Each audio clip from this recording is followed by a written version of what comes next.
Welcome to Cord Cutting Today for September 9th, 2019. This is a show where I break down some of the biggest stories happening in the world of cord cutting and give you my opinion on them. If you want to learn more about these stories, in the show notes I'll put a link to each story in the order we talk about them, so you can read them for yourself and leave us a comment. We'll love to hear from you and what you think. If you're new here, do me a favor, hit that subscribe button, hit that thumbs up. It helps us a lot because it lets YouTube know you enjoy what we're doing, and hopefully we can help you break free from the high cost of cable TV and still watch the shows you enjoy. Well, real quick before we get into the news of the day, a special welcome to the Cord Cutters News' newest full-time employee. Tamara will be joining us as an editor and writer. She comes to us with a great background of a journalism degree, experience at working in broadcast TV news, radio news, freelance blogging, and more.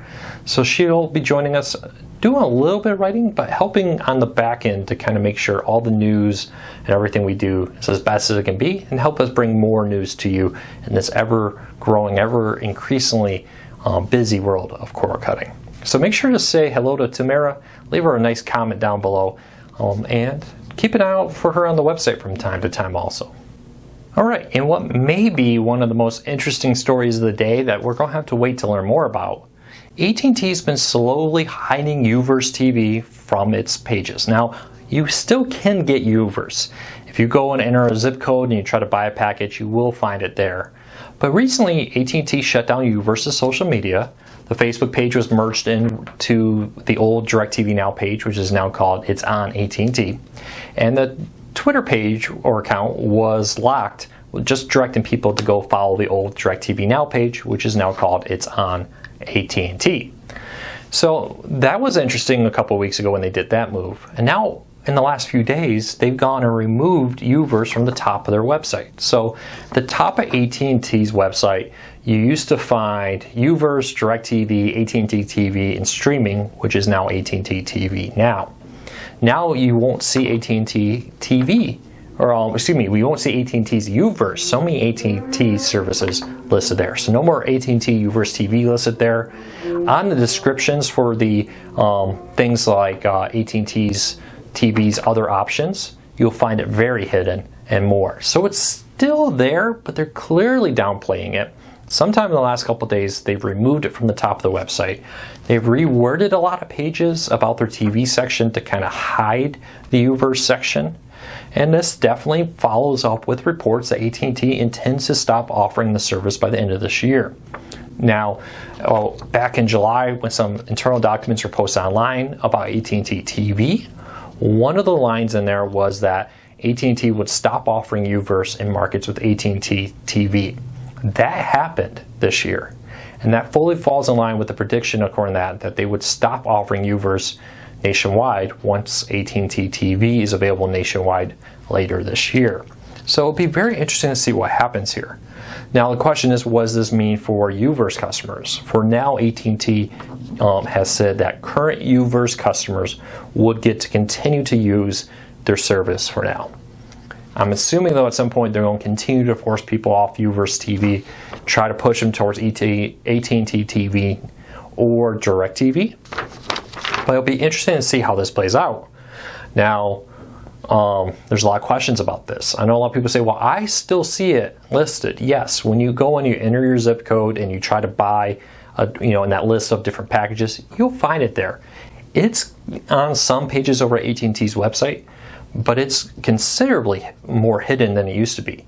It used to be front and center, one of the main services that they listed. They've taken that off. They pulled it off the top of the website, and if you go to the stories, you see links to the Wayback Machine from last week where you can see Uverse clearly prominently displayed. Then you can see it today where Uverse has vanished off the top. They've shut down their social media and more. So this is definitely lining up. We've seen reports as far back as 2017 that AT&T intended to do this. We even had reports back in 2016 that AT&T was downplaying Uverse TV. So let me know, if you still use Uverse TV, are you a little concerned about this?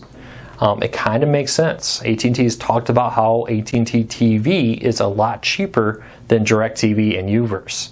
And it kind of doesn't make sense to have basically our two internet streaming services there competing with each other. Uverse streams over their internet service. They kind of segment off part of the bandwidth for Uverse TV. if they can shut down Uverse TV, they can free up that segment of bandwidth there for things like home internet speed improvements and more. So let me know what you think of this. Does this concern you at all? And it definitely gives us a look into the future of AT&T. They've made it very clear that AT&T TV is the future of the service, of the company.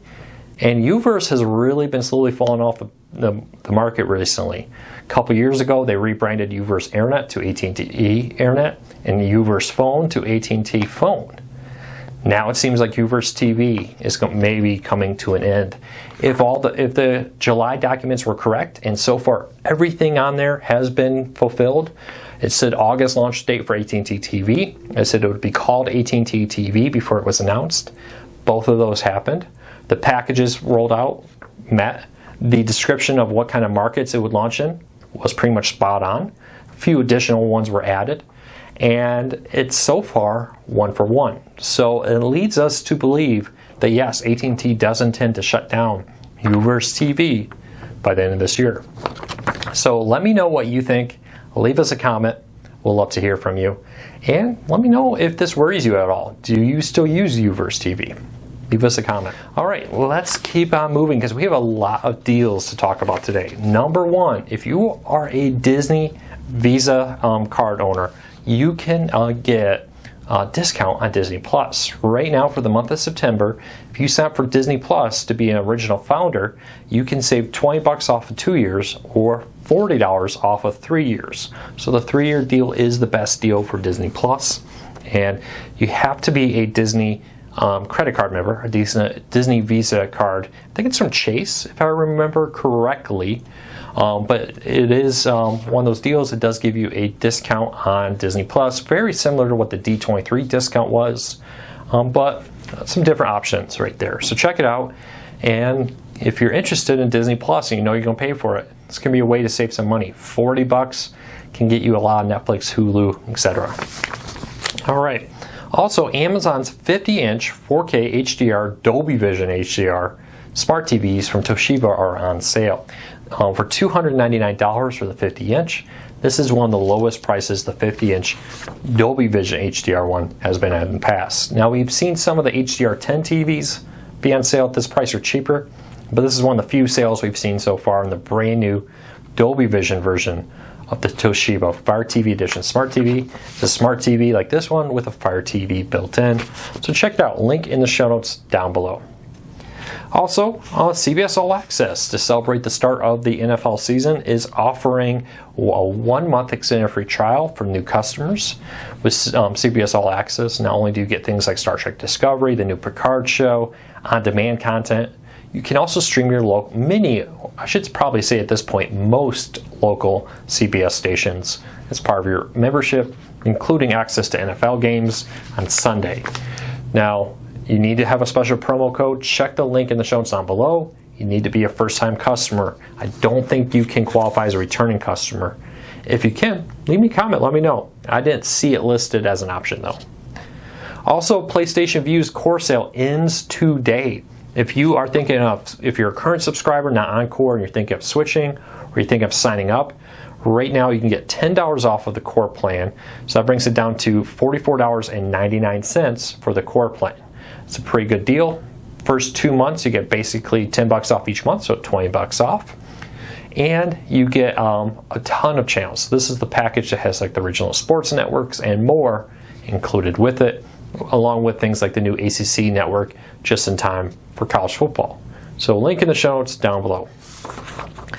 All right, so that's the deal news. Lots of deals. Thank you to everybody who emailed us in. It's a huge help for everybody to send us a message by going to corecardsnews.com, clicking on the contact us, and sending us an email. If you find any cord cutting related news or maybe some cord cutting deals you want to share, let us know. A lot of these deals come from people like you who let us know what they find. All right, so something big kind of happened quietly last week. Hulu passed Amazon Prime under Roku's most watched video category. So Roku has this most popular section, which is a combination of most watched and most downloaded Roku channels. And according to that list, Roku has now jumped Amazon to become the 3rd most watched channel on Roku players. Amazon's now fallen to 4th. behind Netflix and YouTube. So that's a pretty significant deal there. To have Hulu jump Amazon for popularity, according to all reports, Amazon has significantly more subscribers. Of course, probably many of them are subscribing for things like 2-day free shipping, etc., more than the TV shows. But now Hulu is the one out there that is jumping in on this bandwagon. And it probably has a lot to do with the fact that Hulu's really been successful in pushing their live TV. I'm sure that's helped push up their viewership hours. But Hulu has also had a string of hit original programming.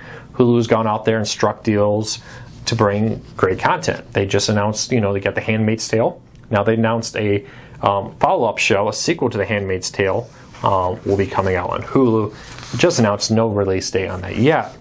But let's know, do you find yourself watching Hulu more often? I think I have. They've really upped the amount of content. Now you have Hulu with live TV and more. Do you find yourself watching less Amazon? Amazon's got a growing library. Their new hit Tom Clancy show is coming back soon. They have other originals, Man in the High Tower and more, which have really been making a name for Amazon content. But I'd love to know, has your viewing changed at all? Have you find yourself maybe watching less Netflix and more Hulu, or maybe more Amazon and less Hulu? Maybe more Netflix recently? Let me know. Have you noticed yourself using more apps now than you did in the past?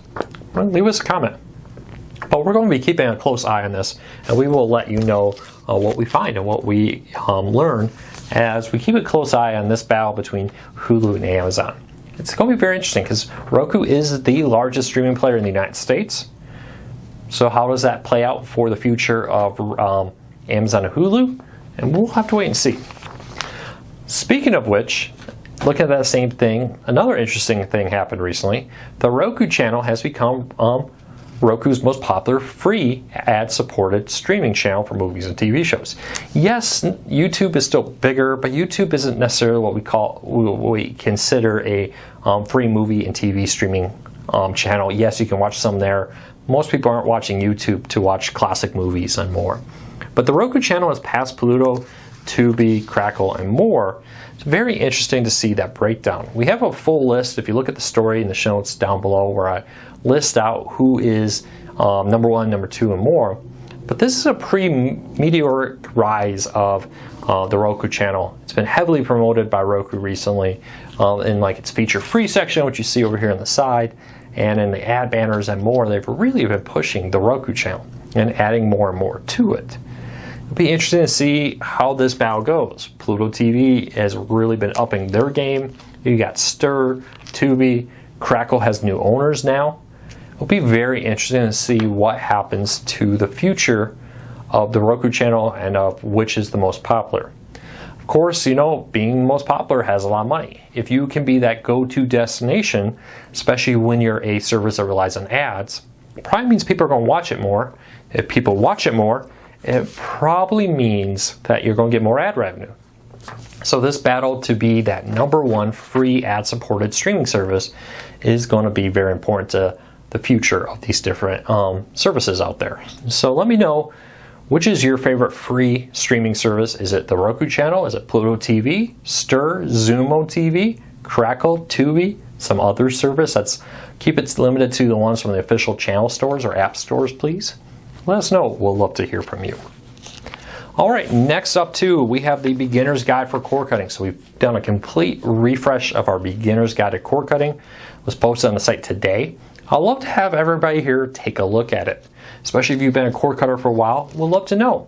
Is there something in here we didn't answer that you would like to know about if you're a new cord cutter? If you're an experienced cord cutter, is there some tip you think we should add to our Beginner's Guide to Cord Cutting? We really break down on what kind of devices you need, what about antennas and streaming services, and how to watch ESPN or how to watch on-demand content. We try to break it all down, give some helpful hints along the way. Things like don't rush into it, which you probably have heard me talk about in the past. So I really would love it if everybody would take a minute, read that Beginner's Guide to Cord Cutting, leave us a comment here, let us know what you think. If you have a particular tip, send us an email, hit the contact us button on the website, let us know what your tips are, what you think we should add. All right, and last story, real quick, a reminder, tomorrow Apple has a big event at, I believe it's 1 p.m. Eastern, 10 a.m. Pacific. Translate that to whatever time zone you're in. Apple is holding a big event. Now we expect new iPhones, iPads, and MacBooks. Increasing amount of talk about a possible new Apple TV. Core Cutters News will have full coverage of it tomorrow, live blogging it at corecuttersnews.com. And then I'll come here and give a special edition of the Core Cutting Today if there's any cord cutting related news. We probably will also maybe get a little bit more about Apple TV Plus. Not completely, I wouldn't expect maybe everything to be announced, though it could happen. But I wouldn't be surprised to see some more trailers, maybe some more show announcements and more to come out where we talk about the new Apple TV Plus Netflix-like subscription service that Apple has been working on for a while. So get some predictions in here. Let me know. What do you predict Apple will announce tomorrow in the world of cord cutting? Do you think it's actually going to be a new Apple TV as rumors have started to pop up? Do you think we'll learn about the pricing of the new Apple TV Plus? If so, let me know. I do think it's increasingly likely we will get a new Apple TV tomorrow. The news and the rumors are starting to pile up. But I wouldn't be surprised if it doesn't happen. Like I've said over and over again, Apple has a tendency to do an event like this and then immediately do a follow-up event where they'll announce another product. That very well could happen. We could get a dedicated Apple TV Plus and Apple TV event where they talk about their TV strategy just in one event. So just keep that in mind and get your predictions in now if you think this will happen and what you think they will announce if they do announce something. All right, that's it for today. I hope you all have a fantastic day. Please be safe out there. Hope it's a good Monday wherever you are. We'll be back tomorrow with more cord cutting news here. But check us out over at corecuttersnews.com where we'll be posting stories all day long, breaking some of the biggest stories in the world of cord cutting right now. So thank you to everybody for your support. I appreciate it. I will see you all tomorrow. Take care, everybody.